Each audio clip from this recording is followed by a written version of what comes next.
শ্রদ্ধেয় শাহসুফি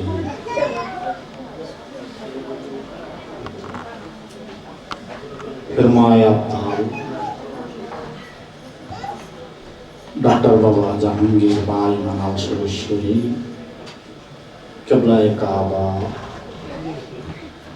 এই শুভ আগমন উপলক্ষে এই দরবারের যে মহতী অনুষ্ঠান যিনি আমাদের প্রান্তীয় এবং শ্রদ্ধাভাজন আমারই বাবা জানের প্রধান খলিফা বাবা আজম শাহ সুরেশ্বরী এই খানকাতে প্রতি বৎসরের ন্যায় এবছর অনুষ্ঠান অনুষ্ঠিত হচ্ছে পুরুষ উদযাপন। উপস্থিত আছেন শ্রদ্ধেয় ভাজন আমারই প্রান্তীয় ভাই, যাকে আমি বলি যে এত ফ্রেশনেস লোক আমার জীবনে আমি কম দেখেছি, যে সৈয়দ তারিক ভাই আল সুরেশ্বরী আল জাহাঙ্গীরি। আরেকজন আজকে উপস্থিত আছেন, তিনি হলেন অনবর্ষী বক্তা, আমাদের শ্রদ্ধেয় বাবা যাকে শাহ বলে ডাকেন, শাহ আমজাদ ভাই, উনি উপস্থিত আছেন ভিতরে। আমরা আশা করব ওনার তেজস্বী বক্তব্য আমরা শুনব, এটা আমরা আশা করছি। উনি কিছু আমাদের সামনে বলবেন, আমরা শুনব। উপস্থিত আছেন আওলাদে মসজিদ বাবা শামশেদ তাবরিজি নাহিদ ভাই, আরো আমাদের বোনেরা আছেন এবং আজম ভাইয়ের ভক্তবৃন্দ, সবার প্রতি ভক্তি শ্রদ্ধা রেখে কিছু আলোচনা, আসলে আলোচনা করার কিছু নেই। বাবা যেখানে উপস্থিত আছেন এটাই আমাদের সবচেয়ে বড় পাওয়া। বিগত 4 বছর উনি অসুস্থতার জন্য আসতে পারেননি, এবার এসেছেন। কালকে উনি গত 2 দিন উনি অনেক মূল্যবান বক্তব্য দিয়েছেন এবং দর্শনের শেষ কথাগুলোই বাবা বলেন। দর্শনের শেষ আলোচনাগুলো যখন হয়ে যায় তখন আর আলোচনা কি থাকে। এখন আমরা যেহেতু সময় অতিবাহিত করতে হবে, তারপরেও বারবার একই বিষয়ে আলোচনা করতে হয়, কারণ মানুষ ভুলে যায়। আমরা শুনি, যতক্ষণ শুনি ততক্ষণ হয়তো খেয়াল রাখি, পরবর্তীতে আবার আমাদেরকে খান্নাস ভুলে দেয়, সত্য কথার দিকে, সত্য পথের দিকে ধাবিত করতে দিতে চায় না। সুফিবাদে যারা আমরা আসছি, কালকে ভাই অনেক সুন্দরভাবে বলছেন দর্শনের যে বিষয়গুলো, যে কিভাবে গুরু ধ্যান করবো, কিভাবে কি করবো। গুরু ধ্যানটাই, বাকি যেগুলো সেগুলো গুরু দেন, এটা বাহন হিসাবে। অর্থাৎ আমি একটা জায়গায় যাব, সেই জায়গায় যেতে হলে আমার একটা বাহনের প্রয়োজন হয় পদবোধে যেতে হবে, না হলে আমি আরো দ্রুত যেতে হলে, আরো সহজভাবে যেতে হলে আমার জন্য কি প্রয়োজন, একটা রিক্সার প্রয়োজন, একটা সাইকেলের প্রয়োজন, বা একটা মোটর সাইকেল। যদি একটা বাস হয় বা তার চেয়েও মাইক্রো বাস হয় বা প্লেন হয়, তাহলে আমাদের জন্য সহজ হয়ে যায়। এই সুফিবাদের যে বিষয়টি, এটা অনাদিকাল থেকেই চর্চিত, কিন্তু মাঝে গবেষণাও হচ্ছে বিভিন্নভাবে, বিভিন্ন নামে, বিভিন্ন জন বিভিন্ন মতদর্শে হচ্ছে, কিন্তু মূল বিষয়টা হলো সহজভাবে। এখন মক্কা শরীফ আগে হেঁটে যেত, বৃন্দাবনে হেঁটে যেত মানুষ, এখন প্লেনে যায়, অনেক সহজে চলে যায়। ঠিক এখানে যে উদ্দেশ্যটা, যে লাভতে ঢোকা, সেটার জন্য একজন গুরুর প্রয়োজন হয়। গুরু যত শক্তিশালী হবে, ভক্তের জন্য তত সহজ হবে, কারণ গুরু ওখানে বাহন হিসাবে গুরুকে নেওয়া হয়। গুরু আমার পথ নির্দেশক, বাহন। এইটার জন্য এই পথ নির্দেশক হিসাবে তিনি যে কাজ করেন, এর জন্য তার সাথে আমার একটা প্রেমের সম্পর্ক, ভালোবাসার। যেমন আমরা একটা গাড়ি কিনি, সেই গাড়িটা আমি আইনা কি করি, তাকে দিয়ে আমার কাজ, ঠিক আছে, কিন্তু পরবর্তীতে যখন গাড়িটা হয়, তাকে আমি সেবা শুশ্রূষা, পরিষ্কার পরিচ্ছন্ন, রিপেয়ারিং, মেনটেনেন্স, অয়েলিং, গ্রিজিং সবই করি, ঠিক আছে। একজন গুরু তদ্রূপ। যদি আমরা এখানে উপমা দিতে যাই, যুক্তি, কালী বাবা বলছেন যে গুরুর বাড়িতে তো কোনো যুক্তি নেই, এখানে প্রেমের জায়গায় যুক্তি, কিন্তু এখানে অবশ্য যুক্তির কি শেষ আছে কিনা আমি জানি না, যেহেতু আমার গুরু বলছেন যুক্তি নাই, আমি ওইটাই মেনে নিলাম, আমি ওইটাই মেনে নেব, নিয়ে সেভাবে চলার চেষ্টা করব। এই যে আমরা ভক্তিটা দিই, বাবা বহুবার বলছেন এই যে ভক্তি দিয়েছে এটা ভক্তি না, অথচ এটা নিয়েই ওহাবিরাতুল কালাম কাণ্ড করে। কিন্তু সে তার জন্ম মৃত্যু রহস্যগুলোই বুঝে না। আমি আমার মাকে যখন মাহাতাব ভাই লাইনে আসলেন, তারপরে আমি আসলাম, মাহাতাব ভাই আমাকে বাবার ছোট ওই যে গোপনালা বইটা আছে না, এটা দিয়েছে। আমি যখন পড়লাম, বইটা পড়ার পরে আমার মনের সাথে যে বিষয়গুলো আমি চিন্তা ভাবনা করি সেটার সাথে অনেক মিল খুঁজে পাচ্ছি। তখন আমি ধরে নিলাম যে মাহাতাব ভাই এনার কাছে আসে, যান।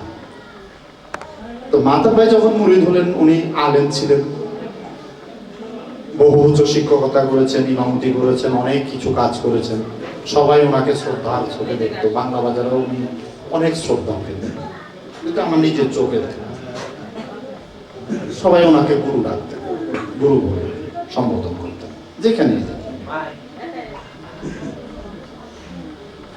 তখন আমি এই ভক্তি নিয়েই মার সাথে ওনার দ্বন্দ্ব। আমার মা কিন্তু কোরআন খুব পড়তেন, উনি শিক্ষিত মূর্খ লোক দেখতে পারতেন না, এটা আমার বাবাও বলছেন একদিন যে তোর মা তো মূর্খ লোক দেখতে পারে না।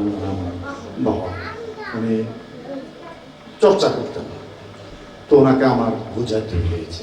মাতাব ভাইয়ের সাথে খুব ঝগড়া, তখন আমি একদিন দেখলাম যে হাসলাম, পরে বললাম যে দুই কথাই শেষ করা যায়। তো ছোট্ট করে গিয়ে বললাম যে মা, আপনি তো রাত্রির কাজ করেন, কারণ আমাদের গ্রামে তখন তো আর ক্লিনিক ছিল না, হাসপাতাল বহু দূরে, আমাদের সমস্ত ছেলে মেয়ে ভাই বোনের বা আত্মীয় স্বজন নিয়ে এটা কাজটা করতেন বিনা পয়সায়, বাইরে বিনা পয়সা করতেন, আপনি দেখতেন। যে বাচ্চা সেজদা না দিয়ে রত না থাকে, সে বাচ্চা এই জগতে আসতে পারে না, আসতে পারে কথা ওরকমই তো থাকে। তাহলে যে সেজদা না দিয়ে আসতে পারে না, তাহলে ওই সেজদাটা তো আপনাকে না দিয়ে আমরা আসতে পারি না জগতে। আপনাকে সেজদা দিলে আপনি রাগ করেন, সেজদা দিয়েই তো জগতে আসছে। উনি চুপ, একদম চুপ। সূত্রগুলো আমরা রেফারেন্সগুলো দেওয়ার সময় যখন যেখানে অবস্থান করছি সেই জায়গা থেকে যদি আমরা রেফারেন্সগুলো দিতে পারি, সেটা খুব গ্রহণযোগ্য হয়। আর যদি আমি ওই 1400, 1500, 3000 বছরের রেফারেন্স না, তাহলে কিন্তু একটা লোককে আমি কম্বাইন করতে পারবো না। তাকে তো এটা সাপোজ দেখিয়ে দেওয়া। তারপর বললাম, আপনি আমাদেরকে ভালোবাসেন না দুই ভাইকে? হ্যাঁ, তোদের তো ভালো, তোরা আমার সন্তান ভালো ভালো। আমরা যদি দুযোগে যাই, আপনার দুযোগে যেতে অসুবিধা নাকি? আপনি যদি ভালোই বাইসে থাকেন, তা আমার সাথে দুযোগে চলে। আমরা যদি নরকে যাই, আপনিও নরকে যাবেন, পারবেন না? চুপ। পরে এসে বাবা আছে মুরিদ হইয়া 65 বছর বয়সে উনি বাবার স্কুলে গেলেন মোরাকাবা করার জন্য, মেয়েদের মধ্যে আজম ভাইয়ের সাথে একসাথে। আজম ভাই তখন মোরাকাবা।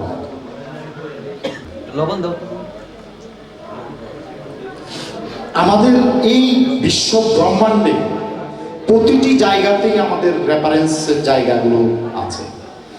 আপনি একজনকে বোঝাতে গেলে উপমাগুলো সেখান থেকেও নেওয়া যায়, এবং সেটাই সহজ।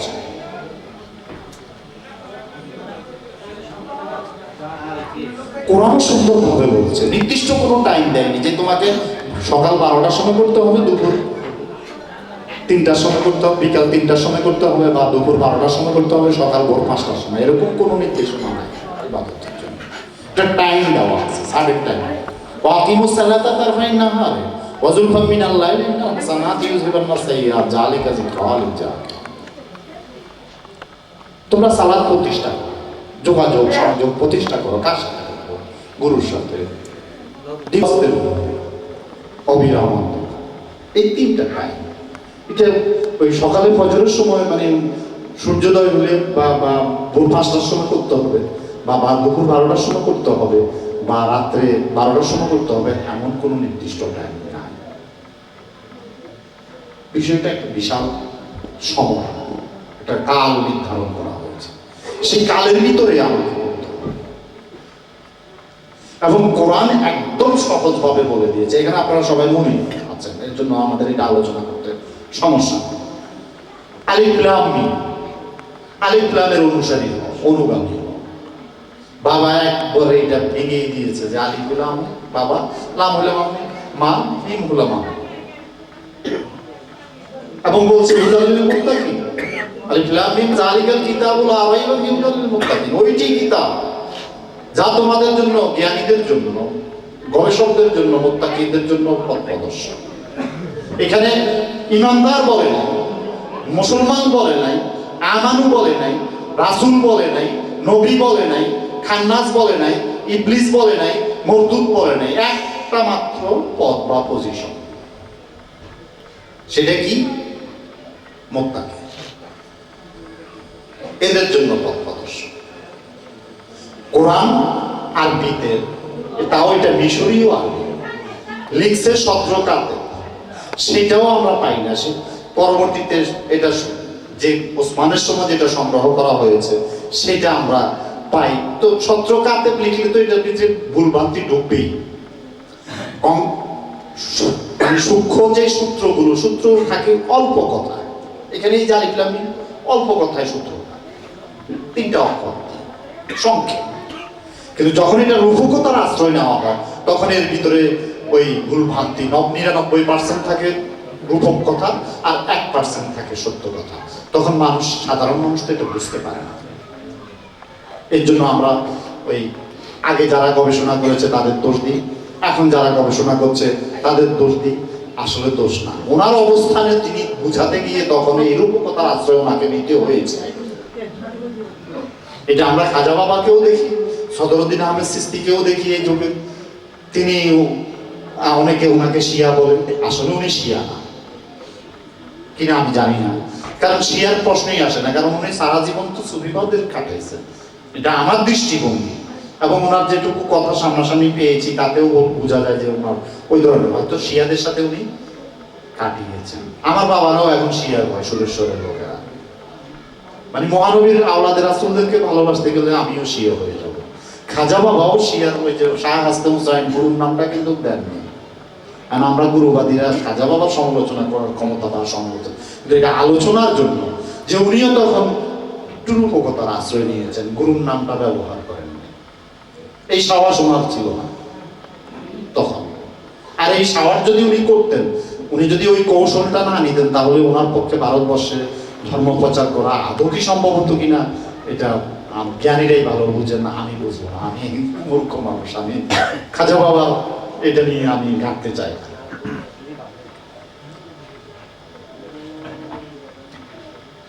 এই বিভ্রান্তিগুলো আমাদের ভিতরে আছে, এটা কালকেও বাবা ভেঙে দিয়েছেন। ইবলিসও তা কোরআনের আয়াত আছে, ওয়ালা ইশা রাব্বুকুম লা জাআলনা সাআন উম্মাতান ওয়াহিদাতান ওয়া লা ইয়াজালুনা মুখতালাফিন। আমরা ইচ্ছা করলে এক মুহূর্তে সবাইকে এক দলভুক্ত বা এক মুক্ত করতে পারতাম, কিন্তু আমরা করি না। দলে দলে ইখতিলাফ পরীক্ষা করার জন্য রেখে দিই, যেন তাদেরকে পরীক্ষা করতে পারে। তা আল্লাহ যদি পরীক্ষা করার জন্য রাখে, তো আপনি আমার কি করার আছে? কিছুই করার নেই। আরেক জায়গায় বলতেছি, ইন্নী আখাফু আল্লাহ। ইবলিস যখন আমাদের মৃত্যুর যন্ত্রণাটা শুরু হয়, তখন খান্নাসও, মানে শয়তানও আসে, আর আল্লাহরে তো আমি চিনি না, আগে থেকেই চিনি না, যেহেতু আগে অন্ধ ছিলাম, এখনো তো অন্ধই থাকি। তখন দেখায় খান্নাসের, তখন ওই দেখায় দেখো, ওই দেখ, এই যে আল্লাহ, তুই তো আল্লাহরে চিনিস না, আমি চিনি, আমি চিনি। তো আমি চিনি, আমি আল্লাহরে তোর চেয়ে বেশি ভয়ও করি। এখন আমার ডিউটি ছিল এতদিন তোর দিয়ে কাজ করানো, এখন আমি চলে গেলাম, তুই এবার নরকে যা। আমাকে নরকে পাঠাই দিই, সে আসতে তার ডিউটি আরেক জায়গায় যায়, সে ডিউটি করতেছে। এখানে এই বিশ্ব ব্রহ্মাণ্ডে আমরা যারা মানুষ, মানব জগতে এসেছি, প্রত্যেকেরই একটা ডিউটি নিয়ে আমরা এসেছি। সেই ডিউটি শেষ করে আমাদেরকে চলে যেতে হবে। এর মধ্যে নবী রাসূলরা আসেন মানুষকে সুপথ দেখানোর জন্য, অর্থাৎ মুক্তি করার জন্য, গণতন্ত্র শিক্ষা দেওয়ার জন্য, এবং আমির পর্যায়ে যাওয়ার জন্য, স্বয়ম্ভু সত্তা হওয়ার জন্য। তুমি স্বয়ম্ভু সত্তার অংশ বিশেষ আছো, এখন তুমি এটাতে লীন হয়ে পুরাপুরি তুমি স্বয়ম্ভু সত্তাতে মিশে যাও। এর জন্যই একজন কামেল গুরু প্রয়োজন। যদি আমার বাবা কামেল হতো তাহলে কিন্তু আমার প্রয়োজন ছিল না আরেকজনকে গুরু। উনি আমার জন্য যথেষ্ট। কোরআন যদি মানি আর কোরআনের যদি আলিফ লাম মিম মানি তাহলে এটাই ছিল আমার জন্য। কিন্তু এখন আমার বাবা তো ওই জ্ঞান নেই, আমি মামলা খেয়ে গেলাম না, মামলা খেয়ে গেছি, এখন উকিলের কাছে যাইতেই হবে। উকিলের কাছে যে মামলা খায় নাই তার যাওয়ার প্রয়োজন। খুঁটিয়ে খুঁটিয়ে যা আছে সব উনি বের করে আনার চেষ্টা করেন, কিন্তু যখন উনি রূপকতার আশ্রয় নেন তখন অনেক ক্ষেত্রে কিছু শব্দ বিতর্কিত হয়। এটা হবেই, এটা সমস্ত সংস্কারকদের এই প্রশ্ন আমাদেরকে অনেকে করে এবং আমরা এই প্রশ্নের সম্মুখীন হব। এর জন্য আমার এই কথাটা বলা। সেখানে উনি রূপকতার আশ্রয় নিয়েছেন, উনি মূল বিষয়টাকে ব্যাখ্যা করেন।